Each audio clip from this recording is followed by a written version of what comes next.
In this lesson, we're going to replace our Cesium Sky with an ultra-dynamic sky, but make it geolocation accurate for better visualization. Hey, welcome to Real-Time Workflows. I'm MX Bell. I worked on Deadpool and Wolverine, Jurassic World Fallen Kingdom, 1917, Hobbs and Shaw, Wheel of Time, Little Mermaid, No Time to Die, tons more. What you're going to get on the channel are my pro tips and how I use Unreal Engine to make films. So let's get started. Let's make some stuff. See you down the road. Welcome back to Real-Time Workflows, and now we're going to start tying all the things that we've been doing over the last few weeks together into a single project, and then we're going to start making shots inside that. So we'll take this in stages, and the first thing I want to do, I've got this in 5.6.1 now. 0.0 it had been crashing. I'm not sure what's crashing it. I think it might be Cesium. It feels logically that it should be Cesium that's crashing it. So I kind of want to start working without Cesium a little bit just while I get all the stuff together. But the problem is that we've got our Geo-Accurate Cesium lighting that we discussed is tied to Cesium. I can't turn one off and keep one on. So we're going to separate them, and we're going to do it via sublevels. Let's say what I mean. So right here, we've got our Cesium level. I've started hacking away at my trench site and replacing it with trench scans. We're going to get into that in another lesson shortly. But the first problem I've got is that our lovely Geo-Accurate Sun, which is absolutely accurate to where this is for real, is tied to Cesium. So if I turn it off, Cesium off, I can flick on my ultra dynamic sky, and here it is. But the problem is that that's not geolocation accurate. All right, so it's not going to give me the best reading of the sun at the time of day that I want it, things like that. But we can fix that. We can force it to do so. So I'm going to turn on Cesium and turn off ultra dynamic sky for now. And really, what I want, it's this Cesium Sun&Sky that I want to get rid of, because I do want to turn Cesium back on for reference, but I don't want it to be bringing its sun back. I want to get rid of that. But obviously, it's geolocation accurate. So let's make it so that it is so for ultra dynamic sky. So in Cesium Sun&Sky, we can see that we've got these time zones and a time setting and a day of the month. Now I set this to the 8th of March 2026, which is be one of our shoot days. Hopefully we're going to shoot this. This is my SALIENT set for my film SALIENT. There'll be a video above if you don't know about SALIENT. And we're going to shoot this next March, all being well.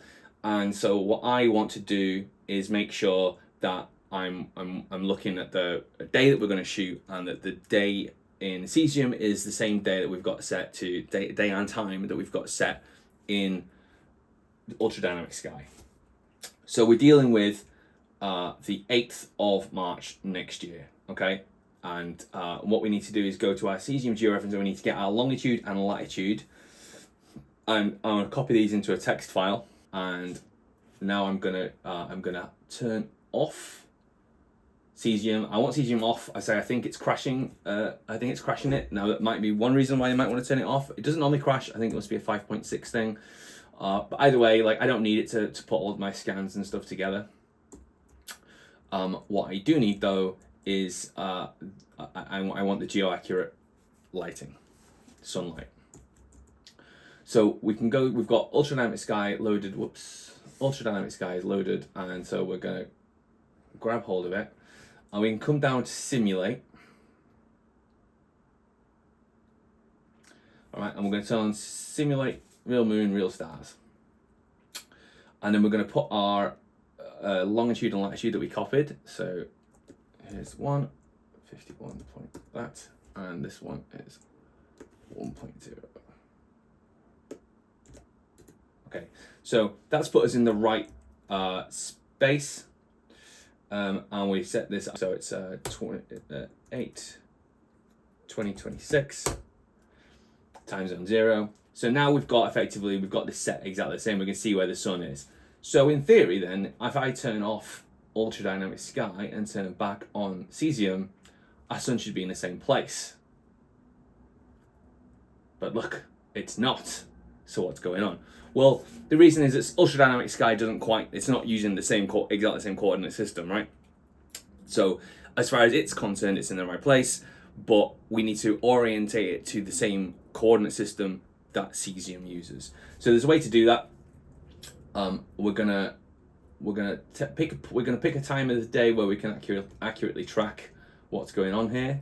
I'm probably gonna look over here towards sunset, because I think that's gonna be my most important time of day, because you can kind of see sunset from where we are. Obviously we're not going to see sunrise behind those trees.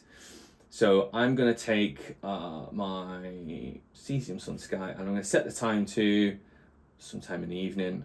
So about here, maybe. So what's that? It's 17, so 5 o'clock. 17 on the nose, all right? So in Cesium Sun&Sky we put 17, and in Ultra Dynamic Sky we'll put 1700. But it should be largely the same. So I'm gonna put, this is the most this is the most analog method I've got right now, as far as I can think of, to accurately track what's going on, because I don't have a, I do, dry white marker. What we're gonna do is gonna draw on the screen, it will wipe off. Don't use a permanent marker, or it will not wipe off, hence the name permanent. And I'm just gonna put a little dot on my screen where the sun is. I used to do this a lot when I was an animator, drawing on the screen. It's an old animation trick.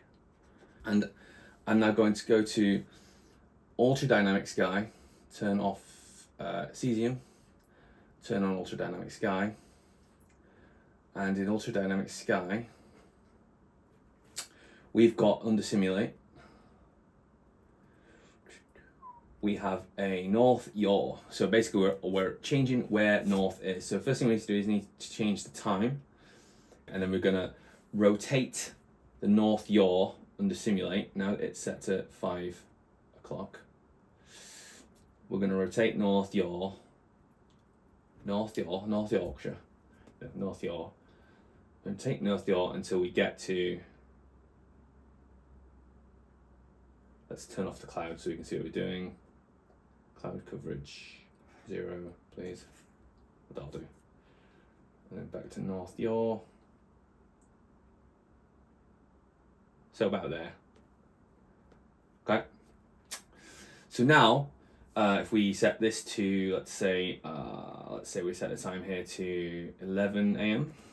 11, and then we turn, in our Sublevels, we turn off Ultra Dynamic Sky, turn Cesium back on, and set Cesium time to 11. And I'll wipe it off the screen. And now we should be able to come around here, dot on the screen again, and then turn off Cesium and turn on Ultra Dynamic Sky.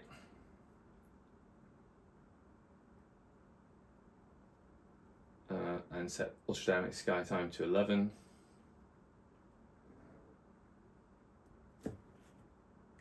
Oh, it's set to 11. Oh, 1100, sorry, 1100. And there you go. So it's in the same place. So that is how we then, well, that's actually, let's just do it. So now in our Cesium level, we'll turn it back on. We're going to blow it out because it's 2 lighting scenarios in now. We're going to delete Cesium Sun&Sky, which will then just leave us with Ultra Dynamic Sky, which will be coming back on now. And now what it means in our levels, you see we've got Cesium can be turned on or turned off, and we keep our lighting, and we keep our Geo-Accurate lighting, and it means we can turn Cesium off or on at our leisure, and the lighting is controlled by Ultra Dynamic Sky. And then we'll hit Save All.